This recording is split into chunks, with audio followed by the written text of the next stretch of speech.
राजबब्बर इस बार फतेहपुर सीकरी से अपनी किस्मत आजमा रहे हैं। उसके अलावा अगर हम देखें तो 5 जगहों से इसके पहले राज साहब चुनाव लड़ चुके हैं। राज साहब, फतेहपुर सीकरी क्यों?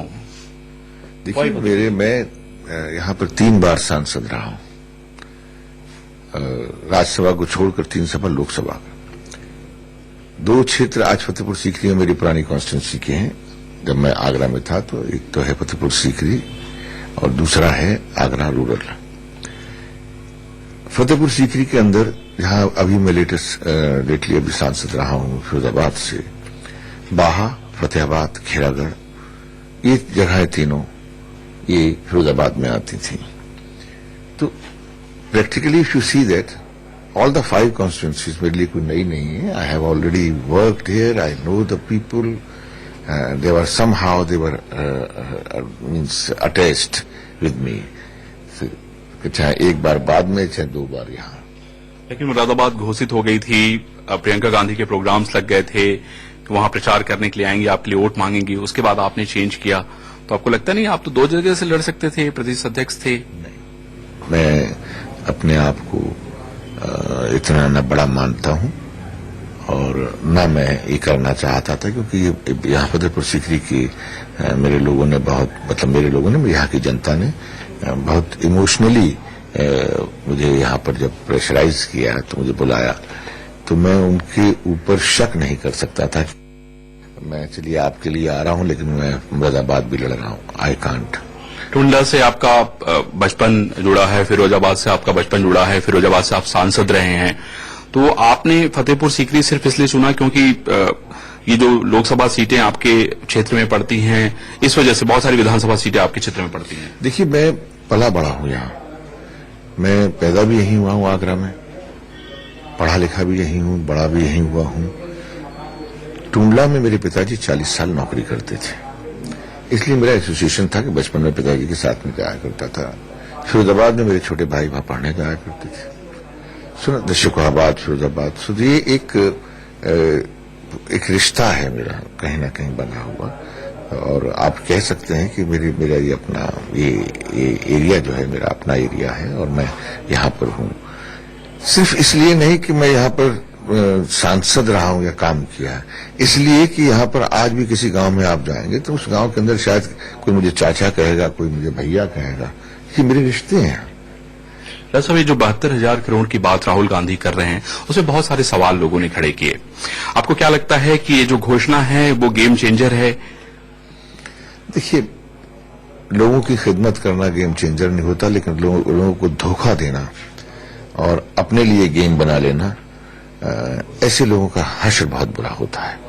जो पिछले 5 साल के अंदर बीजेपी ने किया है, और बीजेपी के प्रधानमंत्री उस वक्त प्रत्याशी थे, उन्होंने जिस तरह के लोगों को लालच दिया, 2 करोड़ नौकरियों के, बेरोजगारों को नौकरियां मिलेंगी हर साल, किसानों को काम की लागत का 1.5 गुना मिलेगा, और जो है इस तरह की चीजें जो सामने आएगी, 15 लाख रुपया हर नागरिक के बैंक अकाउंट में जाएगा, महंगाई खत्म हो जाएगी। तो ये तमाम चीजें जो है आज लोगों को समझ में आ गई हैं कि बहुत बड़ा धोखा था। और कांग्रेस के लिए प्रति एक विश्वास है कि कांग्रेस पार्टी ने 72,000 करोड़ रुपया किसानों का कर्जा माफ किया था, और साथ ही साथ सारे, चाहे खाने का, चाहे वो खाद्य का अधिकार, खाद्य सुरक्षा रही हो, चाहे वो सूचना का अधिकार रहा हो, ये एक एम्पावर किया है कांग्रेस पार्टी ने। और दूसरा, अगर आज कांग्रेस पार्टी नरेगा जैसी जिसने योजनाएं बनाई और जिसको मोदी जी ने हाउस में ये कहा कि ये तो कांग्रेस का ताबूत था, तो उसी ताबूत में फिर जाके कील निकाल के खुद ही घुस गए, क्योंकि उन्होंने फिर नरेगा को ही चालू किया, तो और नरेगा की बड़ी तारीफें भी की। तो तमाम चीजों को देखते हुए अब लोग पूछते हैं कहां से लाएंगे, कांग्रेस लाएगी कहां से? भाई, जैसे 72,000 करोड़ रुपया किसानों के लिए लाए थे, माफ किया था ना कर्जा, जिस तरह से राहुल गांधी ने सरकार बनने से पहले 3 प्रदेशों में कहा था कि जैसे ही मेरी सरकार हमारी कांग्रेस पार्टी की बनेगी, हमारा मुख्यमंत्री 10 दिन के अंदर किसानों का कर्जा माफ कर देगा। और आप देखिए, ये विश्वसनीयता होती है, ये क्रेडिबिलिटी होती है कि तीनों मुख्यमंत्रियों ने पहले ही दिन जैसे ही मुख्यमंत्री की शपथ ली, वो घर नहीं गए सोने, सबसे पहले किसानों का कर्जा माफ करके साइन करके गए। तो ये होता है विश्वास, और ऐसे ही विश्वास के साथ में हर उस परिवार को, गरीब को जो है 6,000 रुपया उस घर की महिला के खाते में सीधा जाएगा, और यानी 72,000 रुपया सालाना। ये किसी को बहलाने के लिए नहीं है, बल्कि गरीब को मजबूत करने के लिए है। और एक अकेली ये योजना नहीं है, एक योजना जो है जिसके बारे में शायद चर्चा नहीं हो रही, कि सबसे बड़ी योजना यह है कि कोई भी गरीब परिवार के अंदर कोई भी बीमार होता है और इलाज नहीं करवा पाता, और इलाज की वजह से उसकी जो है जो भी जो आदमी है उसकी मौत हो जाती है, वो दिन न देखना पड़े। गरीब परिवार का कोई भी व्यक्ति इलाज कराएगा, बड़ा हो छोटा हो, प्राइवेट अस्पताल में हो या सरकारी अस्पताल में हो, उसका बिल वहन जो है, बिल का खर्चा जो है, बिल की पेमेंट जो है वो सरकार करेगी। ये बहुत बड़ी योजना है। ये आज राहुल जी ने कहा कि जो छात्र लोन लेंगे हम उनके लोन को भी माफ कर देंगे। ये इसलिए थोड़ी किया जा रहा कि आप जो है बेहतर पढ़ाई करें। आप जो है इस देश को कौन नेहरू जी का सपना था ये, उन्होंने जो है ये इतने बड़े बड़े इंस्टीट्यूशन बनाए थे, किस लिए बनाए थे? प्रियंका गांधी के आने से कार्यकर्ताओं को तो आप सड़क पे ले आए, कार्यकर्ता खड़े हैं, मैं बहुत सारे कार्यक्रम आपके कवर किया, उसमें कार्यकर्ता दूर दूर से आए, लेकिन सबसे बड़ा सवाल राज साहब ये है कि जो लोगों को मोबिलाइज करना चाहते हैं, क्या प्रियंका के आने से वो लोग मोबिलाइज हो रहे हैं? क्या वो बूथ पे नजर आएंगे? एक बात कहूं, जी, अच्छा लगेगा आपको,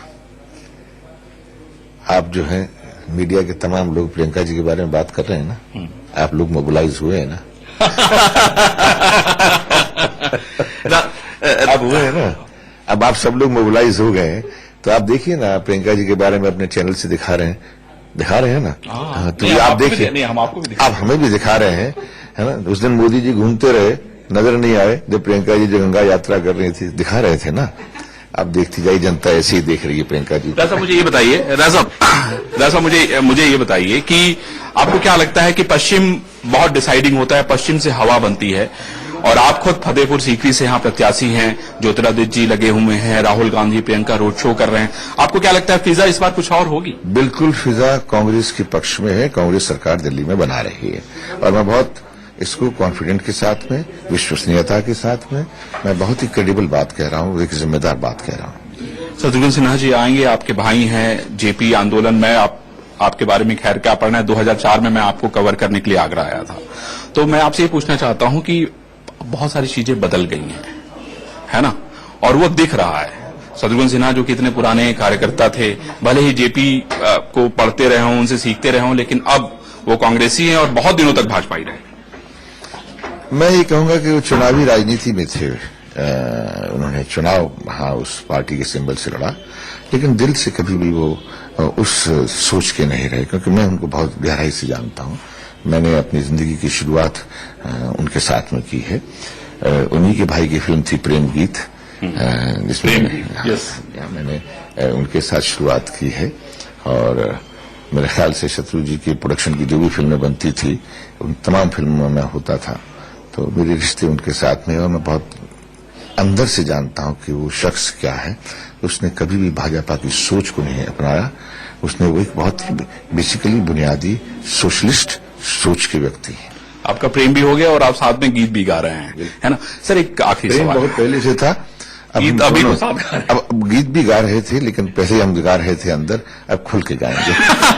सर एक आखिरी सवाल, गठबंधन को लेके लोगों के मन में बड़े सवाल थे कि अगर कांग्रेस का गठबंधन हो जाता तो बहुत ही बेहतर रिजल्ट्स होते, तो आपको क्या लगता है सर कि गठबंधन कहां पे चूक हो गई, कहां पे गड़बड़ हो गई? क्योंकि कोशिश तो बहुत हुई। नहीं, देखिए हम दोनों ही जने, हर आदमी की अपनी राजनीतिक पार्टी है, और वो भी अपनी राजनीतिक पार्टी के जरिए अपनी अपनी बात कह रहे हैं, लेकिन सच्चाई है कि वो भी गठबंधन के लिए जनता के बीच में जा रहे हैं, और हम भी गठबंधन के लिए जनता से करना चाहते हैं। नेताओं से गठबंधन करने का लाभ हमें शायद ऊपर हो सकता है कि अखबारों में तस्वीरें छप जाएं, लेकिन सच्चाई में देखा जाए तो गठबंधन तो जनता करती है, और जिस दिन जनता ने फैसला कर लिया गठबंधन का, तो मैं और आप कौन होते हैं? शिवपाल जी कल कह रहे थे कि हम गठबंधन अगर हमारा कांग्रेस का हो जाता तो रिजल्ट कुछ और होता। शिवपाल जी के साथ गठबंधन क्यों नहीं हो पाया आप लोग? शिवपाल जी बहुत ही मजबूत साथी हैं, और हम चाहेंगे कि वो बीजेपी के खिलाफ लड़ रहे हैं, जो हमसे बन पड़ेगा हम उनके लिए करेंगे। तो आपने तो एक सीट दे दी है अक्षय को वहां पे ऑलरेडी। वो तो कह रहे थे कि हम तो 2 सीट मांग रहे थे खाली। हमने तो कहा कि आप मुझे फिरोजाबाद और इटावा दे दीजिए बस। आप चिंता मत कीजिए, उनसे सब बात हो गई। तो ये थे राज बब्बर, जिन्होंने बड़े स्पष्ट रूप से बड़ी बेबाक बात कही और उनका कहना है कि सभी लोग जनता से वोट मांग रहे हैं और हम भी जनता के बीच में जा रहे हैं, लेकिन ये तय जनता करेगी कि आखिर वो किसके सिर पे ताज सजाती है। गौरव के साथ अरविंद चतुर्वेदी, इंडिया न्यूज, आगरा, उत्तर प्रदेश। बहुत छोटे से ब्रेक का वक्त है, जल्द हाजिर होते हैं।